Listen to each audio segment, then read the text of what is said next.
Welcome to Horticulture, where a group of extension professionals and plant people talk about the business, production, and joy of planting seeds and helping them grow. Join us as we explore the culture of horticulture. All right, I'm queued up. I'm ready. I want to learn something about you all today. I want everybody to learn as well.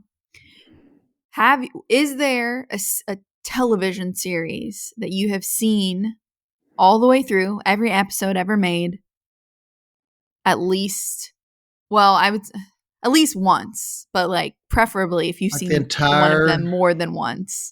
Yes. Okay. You know my answer. Series. I already know some of your answers, but I want the public to know. Jessica, Brett, have you? Yes, of course. Mine is The Office. And you've seen it multiple times, all the way through. Multiple times. I love The Office. My husband and I do, and it pains me. Was that your first series that you ever watched all the way through? I know that you love that series. I do. I'm trying to think. I've watched all of Seinfeld's all the way through, because also my parents were Seinfeld fans. Mm-hmm. I'm trying to think what Parks other. and Rec. Parks and Rec. I love Parks and Rec as well. But The Office is one that I can like always watch, you know? So like I said, it pains me that like nobody in my office currently like gets my references a lot of times. And we had an intern this past summer who is, in his early 20s, and he's watched all of it. So I finally had somebody this past summer I can make references and he would get it. And so like I was like, yes. And so then he would just make them, and everybody else would be like, I have no idea what they're talking about. I don't know what you're talking about. Inside jokes. Well, Ray, anybody what else? about you?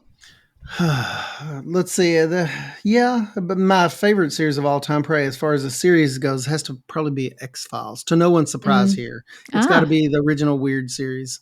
But I was a big The Truth Is Out There fan back in the day. Duchovny and Gillian Anderson. I was a big fan of that. And before then, even more embarrassing, but not really, is Knight Rider.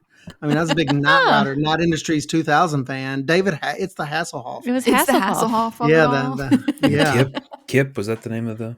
Yeah, Knight Industries 2000, Kit. Kit. Brett, right. do you have like a comfort series like that you've seen multiple times? Comfort series, probably not. I've seen Buffy the Vampire Slayer all the way through. Okay. I was a fan of that back in the day. Okay. Yeah. That one I've never watched. It's on my to-watch list. I watched it. It was sort of hit and miss, but I really enjoyed it when I could catch it on. How dare you say it was hit and miss? I was no, it was hit and miss my ability to watch it. Oh, I see. Because I didn't grow up with cable. I only had like 4 channels, so I was very selective on what I could watch I could watch it. Yeah, it's very campy. Very. It was good. It was a good series. Time, I think it was ahead of its time. Definitely. He's like, I'm not comforted by it at all, though. I take no comfort from watching this. There's a lot at stake. The word Slayer is in the title, so that feels fair. Yeah. It's true. It's got a movie spinoff. Yeah. I've seen the Office. I've seen some of these other ones that I've seen the X-Files all the way through. I've seen. Yeah. My one of my cousins was really into X-Files. My uncle was really into Buffy. Had like the DVDs, so I just borrowed them all from him.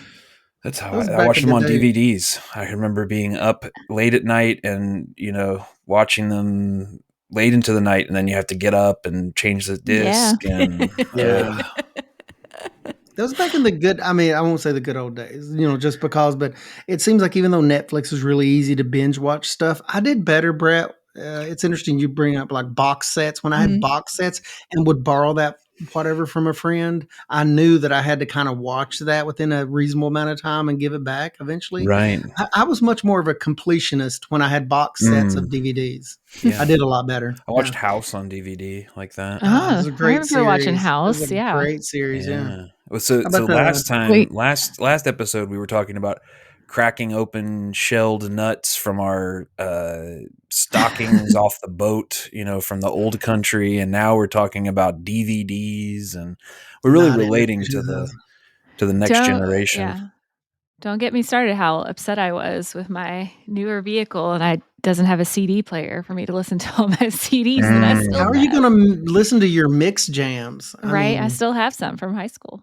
Jessica's been accosting youths at Christmas parades recently. I mean, I have. But it's a good time. Good time had by all, except those tween girls. Yeah. Anyways, well. Alexis, what about you? What's your comfort as show? you all keep saying them, I realize I've seen a lot more than I originally thought all the way through. She's thinking about it now. Yeah. Well, we have the box set of The Office because, which is always fun when I forget that we're watching like a DVD and I'm like, why isn't it going to the next episode? And it's because all the episodes are done on that DVD. So I've seen that. I've seen the X-Files. Tyler and I will just like get on a kick where we find something that we've not watched in a while. I've seen or at all, and that's all we watch until they're gone. So I've seen Scrubs. That's a good one. Yeah, Scrubs, The Office, Gilmore Girls, X-Files. That's another one. I forgot about Gilmore Girls. Yeah, I know. You start thinking about it and you go, oh, do I watch too much TV? Friends. I know you guys have probably seen a few Friends episodes. Though, right? Friends. Yeah, How I Met Your Mother. I've seen all. Well, and with Friends, I've seen all but the last episode because I didn't want to watch it because I was like, it will make me sad. And the same. There's a couple series where I've watched everything but the very last episode because I'm like, I'm not ready for it to be over. Do you all feel like do you ever watch movies anymore? I'm actually more into movies now because I'm getting to the point where I feel like if I start another series and don't complete it, I'm starting to feel guilt and there's not as much commitment for a movie. So I'm actually watching more movies now than series. We literally watch the movie Cars every day. Over and over again. So that's theirs. Yeah, yes. My brother's was Finding Nemo. So I've seen Finding Nemo about 8 billion times. Yeah. And it amazes me how like into it they get every time. Like at the end, at the final race, they'll like stand up and cheer. They completely know like, what's going to happen. Act surprised. Like when things happen. Lose their minds. Movie. Yes, it's so like, cute. Is your memory just not good yet? Or is this just part of the fun of being a child? I'm not sure. Yeah, we should flip this conversation completely, though. I don't want to drag the point down. It was a great starting question. But is there anything that you haven't seen that everybody else seems to have seen and you're just at a point of resistance now? Game of Thrones. Yeah, you really should watch that, Alexis. I will bring you the box set. I'm at this point. I'm like, I've held out this long, so why do it? Yeah. Now you're just like being Jessica obstinate. with eating McDonald's. She's like, I've not had it in so long. So yeah, you haven't had McDonald's. Oh, not never, just not in a long. Since October of 2017. Brett, what did you mention something that was popular that you? I have not seen. I have not seen Frozen. You're just gotta have to go see it, man. Let it go. Just go see it. 1 or 2. Yeah, I don't think I've seen number 2. I can hand you the DVDs. Yeah. But now it's like a point. You're just like, well, I've not done it. I have not seen any of the Twilight things. Oh, yeah. I've watched all of those. I was a little like, embarrassed to admit, but I've Harry watched Potter. all of those. Even though I've had multiple people like, you should just watch them. They're just like entertaining at this point. Like you would not cross the picket line from. Yeah. At this point, you're just not. Scab. I like that. Right? I'm going to do it. But, I did not know there was a standoff between Harry Potter and Twilight. I didn't. I feel like it's like the matter of like a couple of years. So like Jessica's a couple years older than me. So like Harry Potter, it was like really big for me too. But I feel like Twilight, I was like at a younger age to appreciate Twilight in a different way. Wolves. Right. Ooh. Mm-hmm. Just saying, just throwing that out there. Yeah. Sometimes I get to a point if everybody's like recommending whatever movie or whatever series. I don't know why, but I get to a point I'm just like, listen, at this point, I'm not going to watch it just because it's a matter of principle.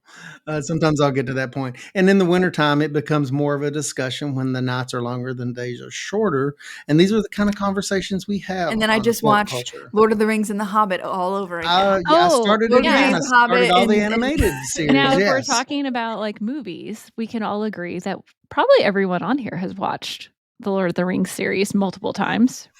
Yes. Do you agree with that? Yes, we all agree with that. We're the extended cut family. Yeah. Mm-hmm. Yeah. Mm-hmm. Did you answer the one that you haven't seen that everybody else has, Ray? I'm trying to think because I am a kind of a little bit of a trash panda. Because I I've seen watch everything. I've watched a lot of things. I don't know that I'm at the point of resistance to anything currently. I don't know. Yeah, I'm not actually resistant. I just the opportunity to watch Frozen doesn't present itself to me very much, and Yeah. actually never really. We used to watch more of I the just went out animated and stuff. bought it, so I don't know what do you mean by like represents itself. Like it just happens. I was just like, oh, it's out on Lexus is DVD. going to I'm gonna go present buy. you with an But you'd opportunity to watch you'd it. already seen it though. No, I'd never seen it. You bought it to watch it? Yeah. Oh wow. Is this like 1994? It was a No. Disney I mean, like it was special release pre-COVID, Yes, so like special basically, edition. yes, it was from the vault. 1994.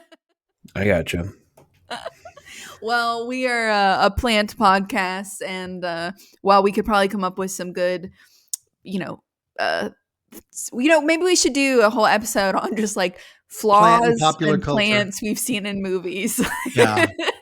Yeah, or like TV shows. Like this is getting kind of talked about. I am not a big fan of Walking Dead, right? I've not watched it. It did when my husband tried to make me watch it. Like, zombies are supposed to have taken over everything, and like society has gone away, but the lawns were like perfectly manicured. Yeah. Like, right, there are these beautiful hydrangeas, the lawns were mowed, all this stuff, and I was like, this is not It was right. early in the timeline, Jessica. Wasn't there like a whole thing that came out there, that movie, what was it called? The one where they had to be quiet or the aliens would get Quiet Place. them? Yes. Yeah. And so there's like scenes in there, and it's like multiple years after the aliens invaded and society has fallen, and there's like perfectly straight rows of corn, and it's like you can't use tractors, they're loud. It's like that corn doesn't come back every year by itself in Iowa. Like and it was like plant people are furious.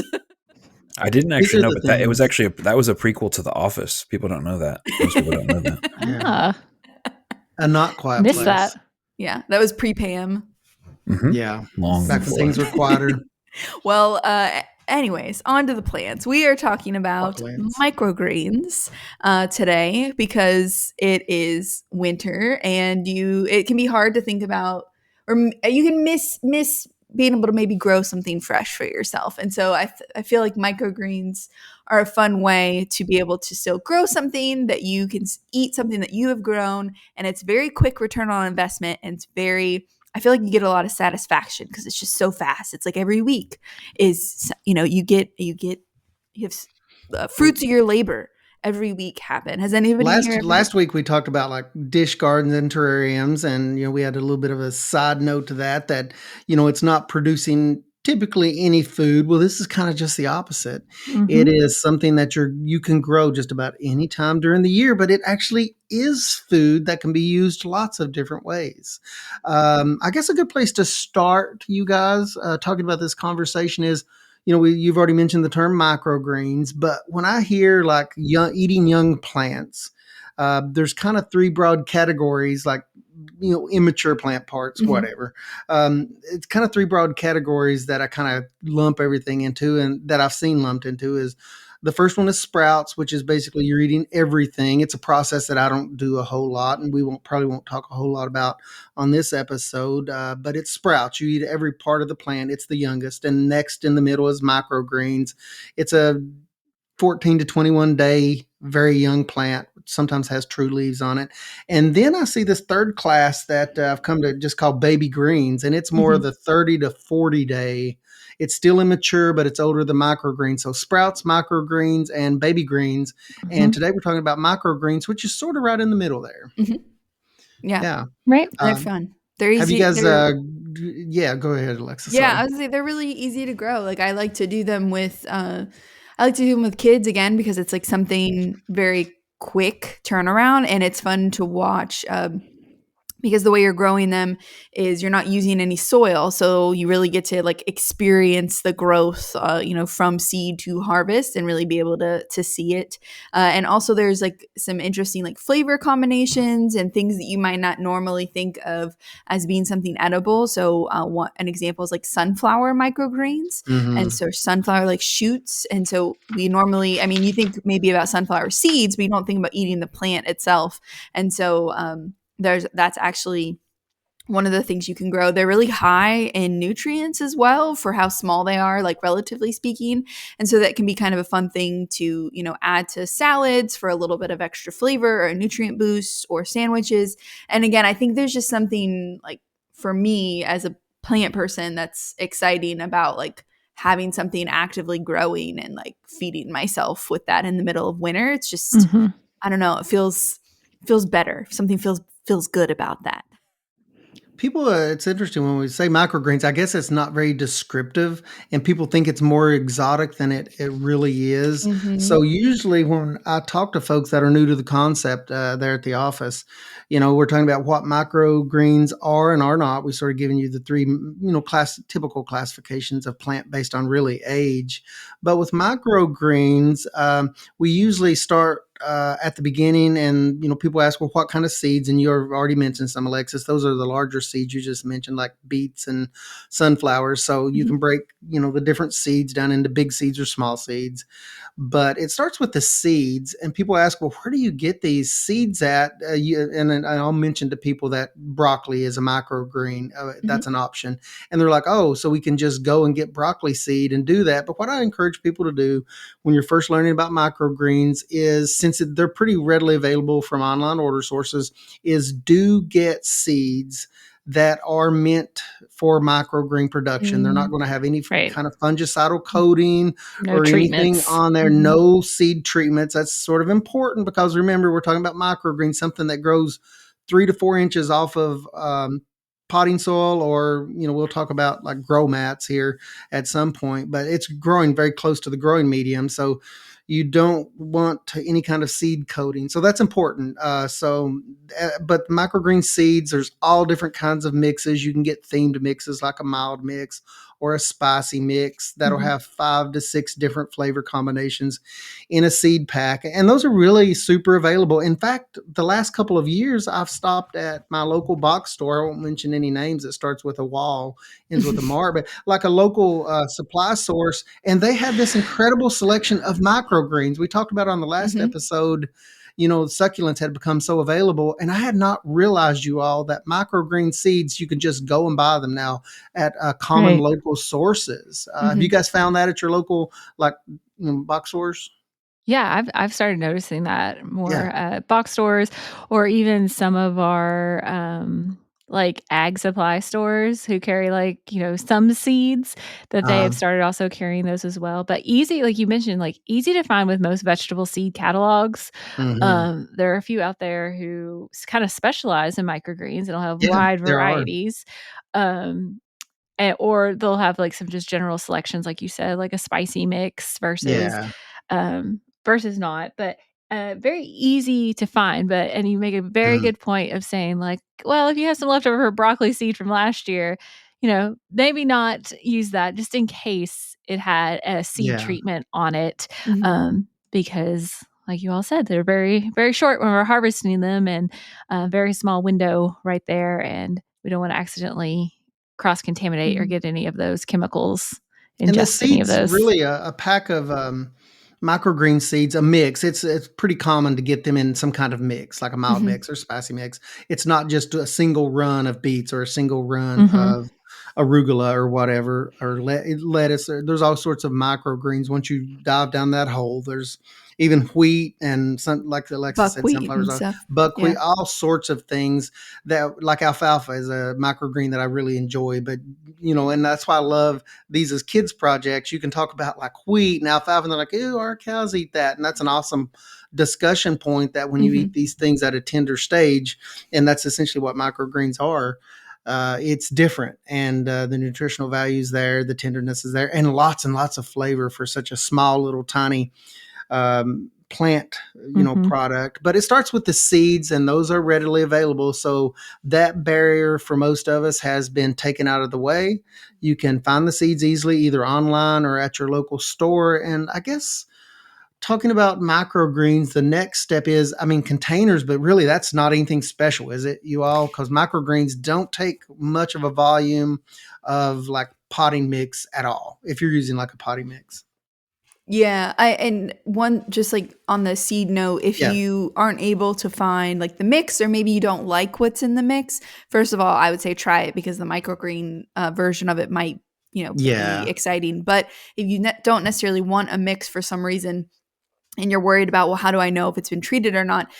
An easy way to go is if it's organic, because organic seeds are not treated. And so then you can feel a little bit more safe there. But if they say, untreated raw seed, it doesn't have to be organic, but that's just kind of like an easy way to cue yourself in on that. So I just wanted to kind of point that out as well. In case, you can't find the mixes, or you want to buy bulk. So if you were going to do microgreens, we on this podcast, we kind of talk about, a lot of the time we talk about like home stuff or larger production things. We try our best to kind of have something for everybody on each episode. And microgreens, I think, are a really great example of that, because there are people who are doing, even in the state of Kentucky, who are doing, what we'd consider commercial production of microgreens, and they're selling to restaurants, or they're selling at a farmer's market, and they're doing large quantity. So they're buying seed in bulk. They're buying big bags, 20-pound bags of radish seed that they might be using for microgreens. But you can also do this, in your own home with, when I've taught it before, we collected from our office staff, our FCS agents who would be doing programs on food. They always had like fresh fruit containers or something like that, those little plastic clamshells. And so we would save those and use those with, our little workshops where we do microgreens. And you can grow them on something as simple as like a wet paper towel, which can, require a lot more maintenance, but is cheap and easy. Or you can just put a fine layer of potting soil in there as well, if it's something that you might more readily have on hand. And so anything that drains and can hold in some humidity is perfectly good to use, especially during germination. And before we move on from seeds, we've already mentioned it, but it is good to know if you have one of the larger seeds, the seeding process is going to be a little different. A beet seed or a sunflower seed's going to be a different process than the tiny little broccoli seeds, where those seeds basically you're putting right on top of the soil in whatever container you have, an inch and a half, 2 inches of soil, or whatever process you're using there. The tiny seeds you're just putting right on and kind of just pressing those seeds in. And that's a common failure point, as I've had during workshops. I see people scruffing that in with their fingers. And I tell them that that's going to go too deep, because number one, you're seeding these seeds at a much thicker rate, because microgreens, you want them really, really, really thick. Like almost carpet. Like a head of hair. Yeah, like a carpet. You're wanting them very thick. And that's one of the differences in seeding microgreens, is you're putting them thicker. But with tiny seeded things, you're just basically pressing those into the soil. If you have something big like a sunflower seed, there may be, you'll read in literature that it'll say soak for 12 hours. And you can do that to speed up germination. But the seeding process is different in that you actually can cover those with potting soil, some kind of soilless mixture when you're seeding those. So it is a little bit different seeding process, tiny seeds versus big seeds. And there's a lot of the bigger seeds that have a soaking requirement. And the easiest thing to do that is just look at reference material. And all that's going to do is just speed up the germination rate on those larger seeds for you.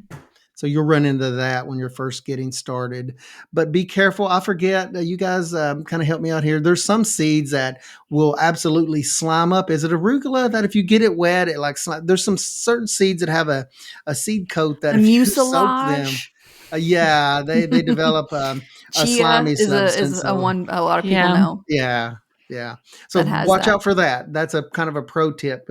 Don't not a bad thing. The vegans actually use that to their advantage when using chia as a food product to make like a pudding kind of type vibe. Oh, I've seen it. I think it's like a flax from flaxseed, and they'll use it as a substitute for like egg whites because it's kind of a Oh, yeah. similar texture Kind of to egg gel-like whites. I've texture, seen, yeah. A flax egg is in yeah, flax egg. Yeah, I was like, I've many used that a before.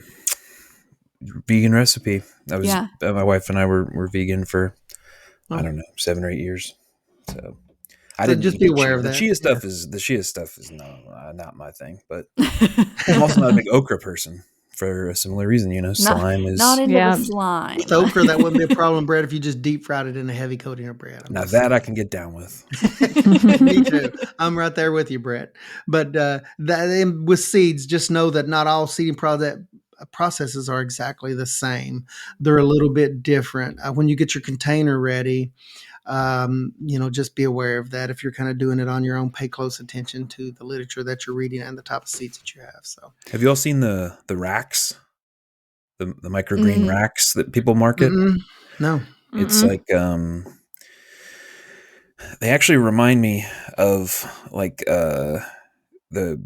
there's racks that people use for like breeding snakes and rats and stuff, but it's basically like a sliding drawer. I don't really know that that's a reference point that anybody else is gonna know. So everyone's face right now. We know this is an audio, but now I'm like, now do I want to Google this? I don't know. Yeah, it's not as exciting as you might expect. It's a basically like a metal framed shelving unit that is built in a way that sliding like hard plastic tubs go in and out kind of like drawers. And so you slide it in, and in the case of the microgreens, there's usually lights, and sometimes there's water injection and other stuff like that. So you can sort of have these drawers of microgreens growing. And I've actually seen, maybe we could talk about this. I'm not trying to derail us, but I've seen microgreens held up as sort of like I wouldn't say get rich quick scheme, but in a kind of like you get a microgreens rig, and here's how you can make $10,000 a month with microgreens or something like that. Like on YouTube or places like that. So maybe we could talk about that. But I know commercially there are that's some a big racks that are kind of cool. Hey, that's the thing, Brett, with commercial production. People that are doing microgreens, for a sort of a pay scale kind of thing, is space is the biggest issue because you have flats of microgreens in whatever size containers. They take up a lot of room, a lot of shelf space. So I could see why they would want to innovate, in that area and just have kind of a stack of things. I could see that. Yeah, space is at a premium when we're talking about microgreens. So. Where does that leave us? I guess there's soil next. We talked about that, like a sterile potting medium. By the way, don't reuse if you use a potting soil. That's one thing in microgreens I go over with classes is don't use it. Once you use it once, don't throw it away.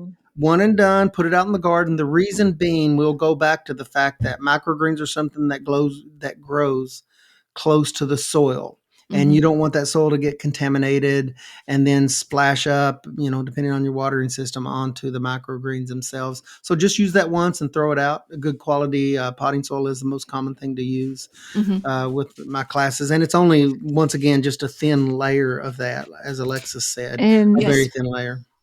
And I was going to go into so if we think of soil, we can talk about the mats too, but I think, it gets brought up with soil, thinking about like fertilizing, which that's not something that you need to do with microgreens because they're just growing for that short window and there should be enough energy from inside that little seed to pop out that little microgreen for you. Yeah. And that, in fact, can be a problem. I'm glad you brought that up, Jessica, because a lot of the soil mixes now, they love to put premixes of fertilizer in potting soil. Love that. So the hard thing now is I actually look for potting soil that has no fertilizer added whatsoever because that'll cause your microgreens to get leggy, and that's a super common problem for them to get leggy. In fact, commercial operations, you'll see fans on microgreens to actually provide movement, with the density of plants you have in there, and that makes the stems straighter and stronger. But now if you have a bunch of fertilizer in there, the legginess is going to be a problem. You don't need that, as Jessica said. So look, as you're looking for supplies, if you're going to try microgreens, look for some kind of soilless mix that does not have any fertilizer. And then there's the mats that a lot of, and from like a commercial standpoint, you'll see them a little bit more often. That I mean, I've seen like wool, like they're like almost like a Let's see. it makes me think of the like batting that you will see in a quilt. I don't know if you guys Oh, know what I'm talking about, Yeah. like the white yeah. I know what you're talking batting. In about. between the Yeah. high Yeah, density that's what it looks like. batting. That it's something that comes like in a I've roll, and seen the it's cocoa about an fiber like inch that. or Yeah. something like that. That's what it reminds me of. That's not what it is, but that they'll actually grow those seeds in. And so again, that Yeah. key is having the media, whatever it is that you're using, damp and moist, and then making sure those seeds are in good contact, and then kind of overhead misting them and creating an environment where they're going to germinate where it's warm and moist. So those are pretty interesting. And then they shave them off. So they like, it's almost like a little pair of hedge trimmers, and they just kind of go right down at the base and they shave Yeah. them off into your clamshell or into whatever it is that they're selling them for, I've usually seen the bags. microgreen kits, Alexis, at the farmer's market where they sell the mats and Mhm. everything in the little clamshells, Mhm. and that makes a cool little kit. And now the mats that we're talking about, the hydroponic mats, typically is just the class of mats that they are, but they only work for the small seeded stuff. They will not work for the Mhm. large seeded stuff because Mhm. they either take dark or they have to be covered or both. Mhm. So it wouldn't work for sunflowers, but it'll work for small seeded things. But the mats are so cool because you have this little, usually perfectly cut square mat that matches some Mhm. little clamshell container, and you can sell it as a living kit. Because one of the things about microgreens, I don't know about you guys, but when I have them sitting in a windowsill, I do not cut those rascals until I am ready to use them because they Yeah. don't keep very Right, because well they in the don't yeah, they have refrigerator. a Yeah. short shelf life, I right? learned that the hard way. I not only did I cut them and did not use all of them the first time I ever grew them, is I decided to rinse them a little bit. So they Mhm. basically turned to mush in about a day and a half. So now I don't try to only cut in whatever container I have. I cut the microgreens that I can use at that time. And So still cut, then rinse and consume. yeah. Just, Mhm. like, don't rinse in advance like you No, yeah, no, so but no. I made still give them a mistakes were rinse. made. Yes, mistakes were made in my case, but if I'm using them fresh, fresh running water, rinse them off good. But that's something about the mats that I think is cool, Alexis. That I see those at our farmers market, they're starting to Mhm. use those commercially in those living kits. But now at your all's markets, you mentioned that you've seen those where they've actually pre-cut the microgreens and put them in a container. What I've seen them that way too. It seems like. Yeah, usually when I see them like for sale, they're just like it would be, any lettuce or something like Yeah, that. But like a usually it's green. in a clamshell, and they cost quite a bit per pound Yeah, yeah, because they are very like labor intensive, and like you said, they're very perishable, which kind of lends Mhm. itself back to the it's not really the get rich quick scheme unless you're really really dialed in and able to sell them quickly, because they really don't have they don't last. So these people are Right. cutting them the night before, yes. at the most, and putting them in the fridge and then bringing them directly to market. Going back to the mats, you can reuse those, right, by flipping them over? Like, Yeah, I've you heard can that before, right? So you could if get you're at may home, possibly yeah, 2 uses out of them, Mhm. yeah, right? and Like, they're yeah, clean you're on the like other home side. production. Yeah. Yeah, because 'cause they're Versus that dense, and soil we're when you gonna flip throw them out. over, yeah. I've heard that a lot, and I've actually experienced that, is but you have to trim them very carefully or they don't lay flat, and that really bothers my Mm. type A brain. They're kinda bumpy, but yeah, you flip them over and it's a brand new mat. So that's a case where you get 2 uses out of that mat, and which is kind of a nice perk to You don't using them like the that way that those bumps channel the rolling hills of Central Kentucky? it channels my discontent, but I see what you Oh, did there. it's a little landscape, a little just a little, Yeah, think of the it as rolling think of it as your hills. dish garden, it's I know, you're I need crafting a to landscape. I need to chill out about my bumpy Chill out microgreen about the bumpy landscape. mats, Ray. I Jeez. do, I do, I need to chill. Hydroponics to me is about control, Brett. It's about control. But, yeah, that's, I do like the mats are super cool, and Alexis, you mentioned watering, which another kind of pro tip, if you can pull this off, we've already mentioned, be safe with microgreens. Be very careful how you water those. Number one, if you water a lot overhead, they'll tend to get diseases, and then it just wipes microgreens out very, very quickly, especially if you're a commercial producer. If there's any way you can come up with a kind of a 2 container system, and it's easy to do at home if you have two like semi-disposable plastic containers, you can nest those together with the top one having holes drilled in it, and that's what you're growing the microgreens in. And you can like lift that up, water from the bottom, then set I'm not painting a very good picture, but set the second container back down in. Any way you can accomplish bottom watering is the absolute best to never get the microgreens wet. I mean, that's ideal. Now, it's kind of hard to pull off sometimes, especially if you don't have a bunch of extra containers.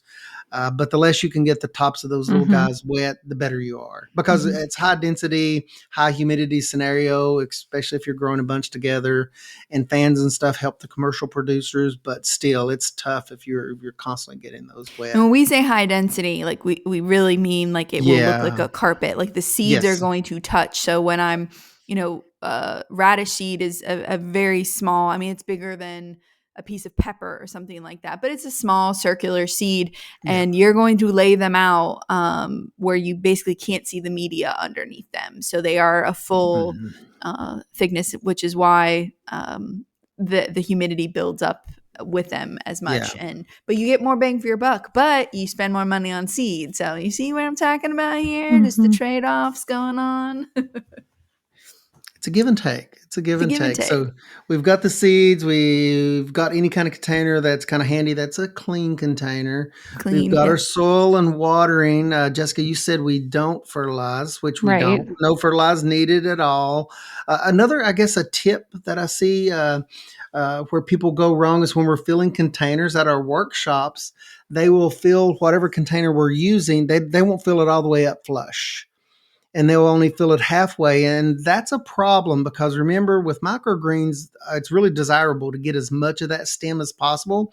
And then they will email me back or text or whatever. They're like, oh, we did awesome with microgreens, but we were losing half the stems because they didn't fill the containers up flush with the top. So they can't get their scissors. They can't cut them. Yeah. They can't. And I never had thought about that. Talking about? I was like, they don't need that much soil. I was like, behind the scenes going, this is wrong. This is not. Alexa was getting ready to call me out. You should have seen her face. I was like, I better get to the point quickly. Yeah. This monologue is going to turn into a confessional, and I'm going to be tea kettle building up. It was. I was like, how do I tell him he's wrong without making it obvious? but get that soil up to whatever the lip of the container, and you will be able to harvest, because we use just a clean pair of scissors. Please don't use dirty scissors, because you're eating the product that you're cutting. But with a clean pair of scissors, that allows you to actually cut that stem right at soil level. Because remember, with microgreens, you harvest once and you're done. It's not like they're going to regenerate, because you're taking the growing point of the microgreens away. But keep that in mind. And I'd never thought about that until people had kind of made that comment and actually sent me pictures where, like, our 3-inch container with 1 inch of soil makes us lose 2 inches of the stem. And I'm like, oh. So it may be, try to select something that's a little shallower would be the other way of. Yeah, exactly. Or if it's plastic, you can trim it. That's something. Yeah. With pots, people are sometimes like, oh, it's this deep pot. Well, if you got a pair of scissors. I think my experience has either been, the real shallow container, so it doesn't really matter, or like if I'm using an old like raspberry container as an example, right? Those holes are kind of big, so I'll actually line that with like a piece of paper towel, and then I'll put my, little bit of media in there, my soil in there.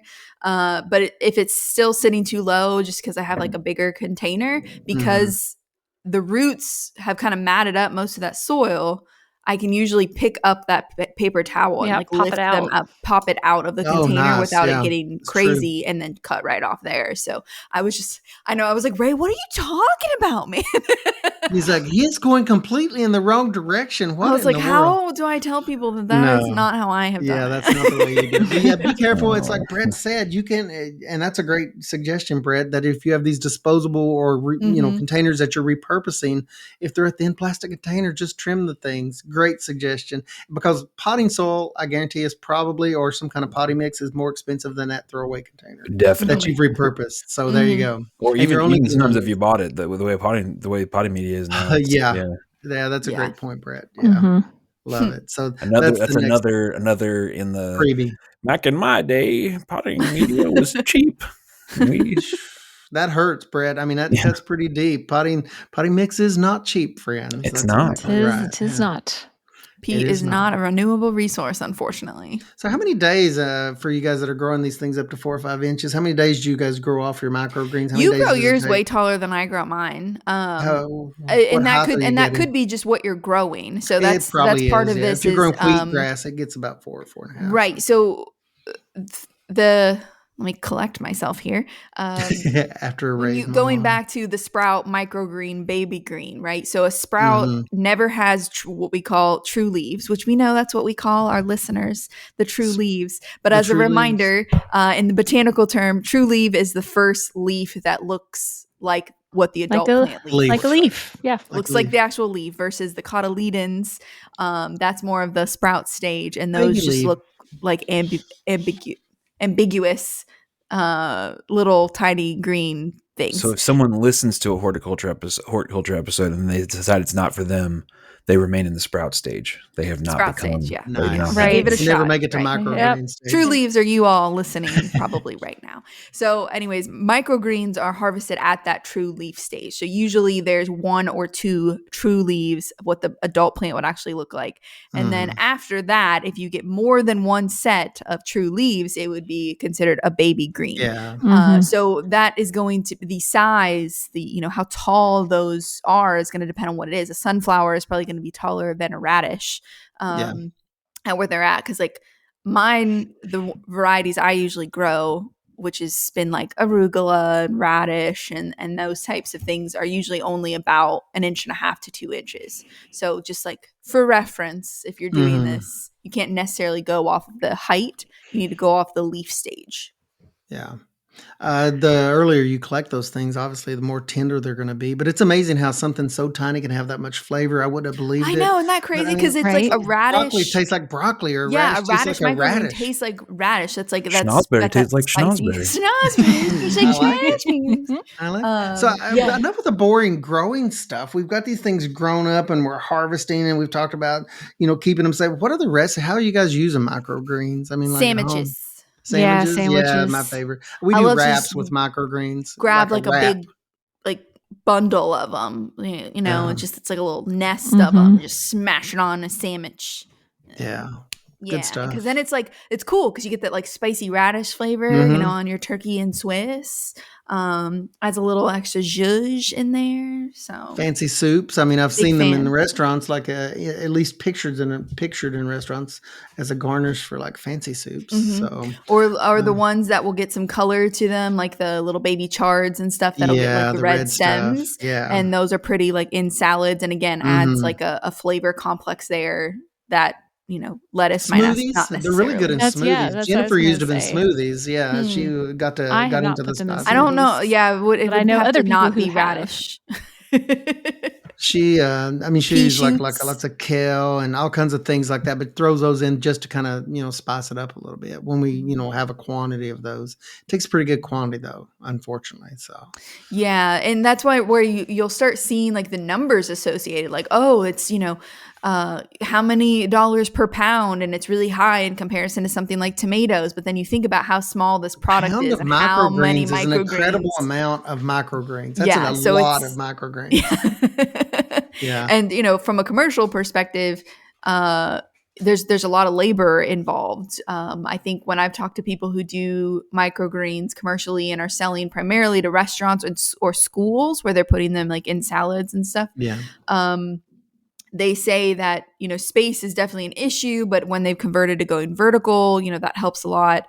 But labor, because you're turning them over so quickly, where, some of these varieties they're harvesting in 10 days. So that means that like every day they're having to do, hundreds of trays, and they're going to fill them and seed them so that they have a consistent supply for their market.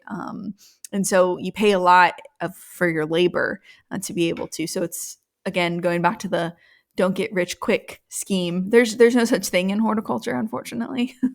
What? No. Just now finding this out. Yeah, I know, right? I've been farming this whole time. What did I miss? And if you do find that, you better keep it quiet. We're going to replicate it. That's right. We're going to tell everybody on the podcast about it because we don't gatekeep around here. Microgreens are just one of those cool things. It's a great, you noticed our last podcast, it also involved projects you can do on the inside. And that's what we're striving to do, I think, as plant people around here, is we're looking for the joy in our life through plants that projects that we can sort of do. So dish gardens, terrariums, microgreens, these are all projects that you can do through the winter, either you or your family can do and have a lot of fun with. In this case, Brett, it's got some form and function, mainly function, not so much form with microgreens. Last week was more about the form rather than the function of eating. But yeah, microgreens are fun. I like those, especially for youth projects and lots of school garden. We have lots of discussions on school gardens, but when I work with schools a lot, if we're doing a traditional in-ground garden, they're like, well, when do we need to be? I'm like, well, it's when you're out of school is when most of the learning and growing for a traditional garden takes place. So what we do is substitute a lot of projects like microgreens in that matches the shorter attention span sometimes of adults and younger people, but you can learn a lot in a small amount of time, and you can see things go from a seed to something edible and then use that edible product in a recipe, and it's pretty cool. It makes a fun and tasty project, especially in the wintertime. It's good stuff. We will put a link in the show notes to some publications that have a good list of things to try. I think it's a nice variety of things that can be used. That way, whatever you can put your hands on. But for the most part, you can use just about anything. And just kind of remember, it's going to taste like the leaf kind of thing, or what the root might be. So like carrots can be one, and they're going to taste kind of carroty, but it's only the foliage. And I say that because like if you were to do tomato microgreens is not a thing, because those are not going to taste like a tomato or a bell pepper or something like that. So I just want to caution you on that. Don't go too rogue. Stick with on your root crops or your leafy crops for the most part, to get some good taste there. But UK has at least one publication that talks about and has like a really broad list. I think fennel is one I would like to try. Lemongrass I thought was interesting as another one that would be good, but also I feel like lemongrass seed would be too expensive to do that, but maybe I don't know enough about lemongrass seed. Like some of these, you'll think and you're like, this is a really quick way to lose money if I'm not buying cheap seed. But it can be fun. Maybe you can do like a taste test and you seed them all one day, and then you kind of can have like a little taste test of all the different ones, and can you guess which plant it is and things. Yeah, maybe. And if you just put a little bit of lemongrass like in a mix to accent, then it wouldn't be so expensive. Yeah, little lemony goodness. Yeah, to your celery. It's probably pretty relatively powerful. I would imagine. I think so. Yeah. So yeah, give it a shot. They are really easy, and for a packet of seeds, can be really inexpensive for some of these things, and so you can have something fresh to eat and play around with in the middle of winter, really quick for $1 or $2, and so I think that can be a fun thing to do. So definitely give that a shout. Any other thoughts on microgreens? No. Make yourself a tasty wrap and go at it. Fun winter project. I know. Now I'm like, I need to go do this. I need to go find. It's not a thing exotic, people. It's an easy process. Relatively got a whole easy. Supply of stuff sitting on my desk over here for my Maybe I should visit my county agent to see if they have any resources for me. Right. You can come and participate. I'm laughing because it's Jessica. Jessica is my county agent. For those of you who are new around here. I can see Alexis going to Jessica's office. You better lock your door, Jessica. Alexis will visit. I just walk through anymore. I don't stop. I'm that bad person who's like, everyone's just like, people. Hey.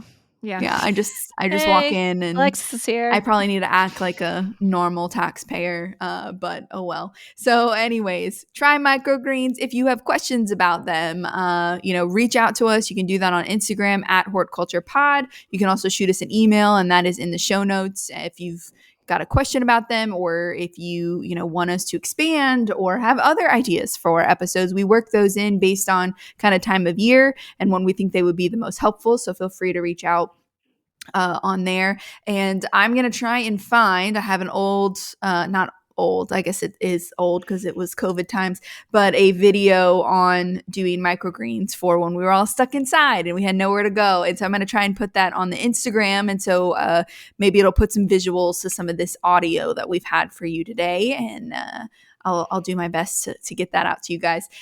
But yeah, we hope you will follow us, and we hope that you are enjoying this podcast, and that as we grow it, you will grow with us. Have a great one.